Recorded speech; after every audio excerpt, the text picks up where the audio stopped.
Bonjour, bienvenue au Café de la Photo. Alors, est-ce que notre exposition sur Igor Kostin vous a plu? Très bien. Comme toujours, je suppose que vous voudriez voir notre exposition du jour. Très bien, parfait.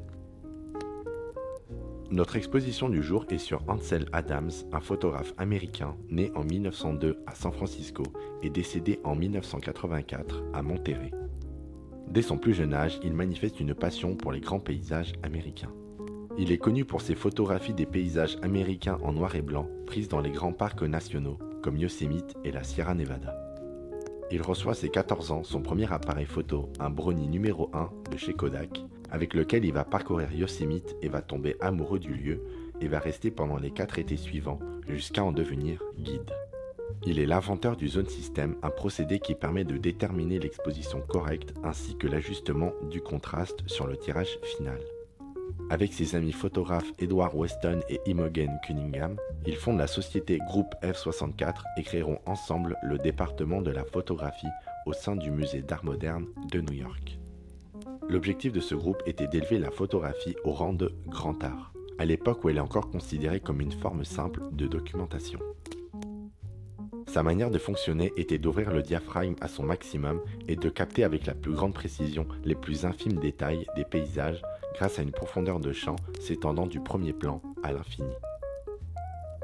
Son plus grand combat fut de préserver l'environnement de ces grands parcs nationaux. En 1968, il reçoit la Conservation Service Award, une récompense conçue pour encourager l'apprentissage de la conservation et enseigner une saine gestion des ressources naturelles et de l'environnement. Et il est récompensé pour services rendus dans le domaine de la conservation et de l'écologie, à une époque où la crise économique fait que la préservation de la nature n'est pas une priorité.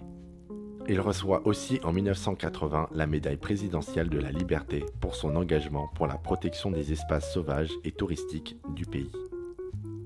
C'est sa rencontre avec le photographe Paul Strand qui va se lancer à temps plein dans la photographie et va l'initier à la photographie pure, qui est un style de photographie tentant de dépeindre une scène de façon aussi réaliste et objective que possible, renonçant à toute manipulation. Autre que des paysages, il a également pu photographier le président Jimmy Carter et sa femme. Une réserve naturelle sauvage porte désormais son nom au sud du parc national de Yosemite, en Californie. Pour finir, la philosophie concernant la photo qu'avait Ansel Adams était: vous ne faites pas une photo juste avec un appareil photo.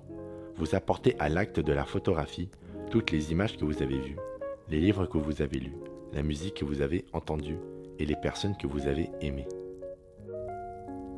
Voilà, c'est sur cette vision de la photographie que je vous laisse découvrir notre exposition sur Ansel Adams, le photographe qui a mis en lumière la beauté des paysages des parcs nationaux américains.